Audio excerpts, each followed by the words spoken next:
അറിവിടത്തിൻ്റെ പുതിയൊരു ക്ലാസ്സിലേക്ക് ഏവർക്കും സ്വാഗതം. ഇന്ന് നമ്മൾ കേരള സർക്കാരിൻ്റെ കുറച്ച് പദ്ധതികളാണ് നോക്കുന്നത്. ആദ്യത്തെ പദ്ധതി DDAD. കുട്ടികളിലെ ഡിജിറ്റൽ ആസക്തി കുറയ്ക്കുന്നതിനായി കേരള പോലീസ് ആരംഭിച്ച പദ്ധതിയാണ് DDAD അഥവാ ഡിജിറ്റൽ ഡി അഡിക്ഷൻ.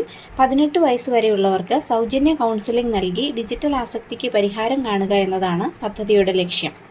അടുത്ത പദ്ധതി പ്രൊജക്റ്റ് എക്സ്. തിരുവനന്തപുരം ജില്ലയിലെ സ്കൂൾ വിദ്യാർത്ഥികൾക്ക് ലൈംഗിക വിദ്യാഭ്യാസം നൽകുന്നതിനായി ആരംഭിച്ച പദ്ധതിയാണ് പ്രൊജക്റ്റ് എക്സ്. ക്രഷ് പദ്ധതി. കേരള സർക്കാർ വനിതാ ശിശുവികസന വകുപ്പിൻ്റെ നേതൃത്വത്തിൽ നടപ്പിലാക്കിയ തൊഴിലിടങ്ങളിലെ ശിശുപരിപാലന കേന്ദ്രം പദ്ധതിയാണ് ക്രഷ് പദ്ധതി. വിദ്യാനിധി.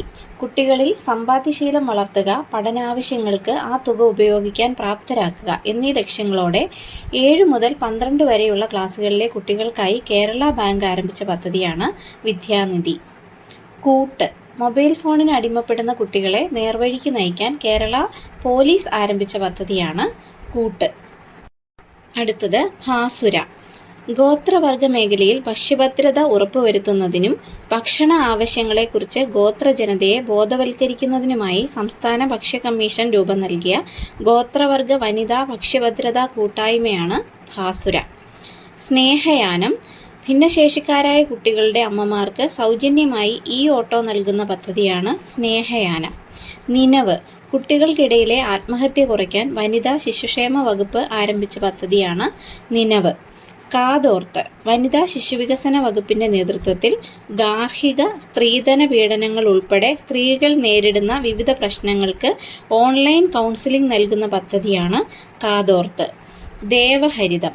ഹരിതകേരളം മിഷനും തിരുവിതാംകൂർ ദേവസ്വം ബോർഡും ചേർന്ന് തരിശുഭൂമി കാർഷിക സമ്പന്നമാക്കുന്നതിനായി വിവിധ ക്ഷേത്രങ്ങളിൽ ആരംഭിച്ച പദ്ധതിയാണ് ദേവഹരിതം.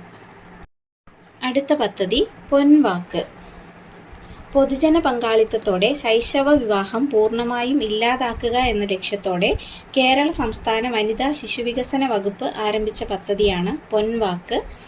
ശൈശവ വിവാഹം മുൻകൂട്ടി അറിയിക്കുന്ന വ്യക്തിക്ക് 2500 രൂപ ഈ പദ്ധതിയിലൂടെ പാരിതോഷികം നൽകുന്നു. അടുത്ത പദ്ധതി പെൻ ബൂത്ത്. ഹരിതകേരളം മിഷന്റെ ഭാഗമായി ഉപയോഗശൂന്യമായ പ്ലാസ്റ്റിക് പേനകൾ ശേഖരിച്ച് പുനഃചംക്രമണത്തിനായി നൽകുന്ന പദ്ധതിയാണ് പെൻ ബൂത്ത്. അടുത്ത പദ്ധതി കൃഷി ദർശൻ. കർഷകരുടെ പ്രശ്നങ്ങൾ നേരിട്ട് വിലയിരുത്തി പരിഹരിക്കുന്നതിനുള്ള സംസ്ഥാന കൃഷി വകുപ്പിൻ്റെ പദ്ധതിയാണ് കൃഷി ദർശൻ.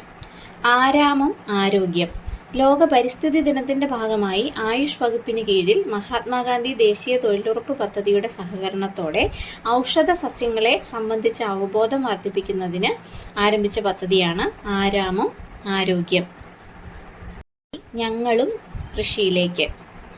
കൂടുതൽ പേരെ കൃഷിയിലേക്ക് ആകർഷിക്കുന്നതിനായി സംസ്ഥാന കൃഷി വകുപ്പിൻ്റെ നേതൃത്വത്തിൽ ആരംഭിച്ച പദ്ധതിയാണ് ഞങ്ങളും കൃഷിയിലേക്ക്. ഞങ്ങളും കൃഷിയിലേക്ക് എന്ന പദ്ധതിയുടെ ഭാഗ്യചിഹ്നം ചില്ലു എന്ന അണ്ണാറക്കണ്ണനാണ്. അടുത്ത പദ്ധതി നിറവല്ല.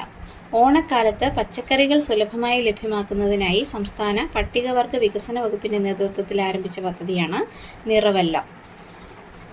അടുത്ത പദ്ധതി മഞ്ചാടി. ഗണിത പഠന പിന്നോക്കാവസ്ഥ പരിഹരിക്കാൻ കേരള സർക്കാർ KDISCുമായി സഹകരിച്ച് നടപ്പാക്കുന്ന പദ്ധതിയാണ് മഞ്ചാടി. വിദ്യാകിരണ മിഷന്റെ ആഭിമുഖ്യത്തിൽ സമഗ്ര ശിക്ഷ കേരളയുടെ നേതൃത്വത്തിലാണ് ഈ പദ്ധതി നടപ്പിലാക്കുന്നത്. അടുത്ത പദ്ധതി തപാൽ. സ്കൂളുകളുടെ കത്തിടപാടുകൾ സുഗമമാക്കുന്നതിനുള്ള കേരള സർക്കാരിൻ്റെ പദ്ധതിയാണ് തപാൽ.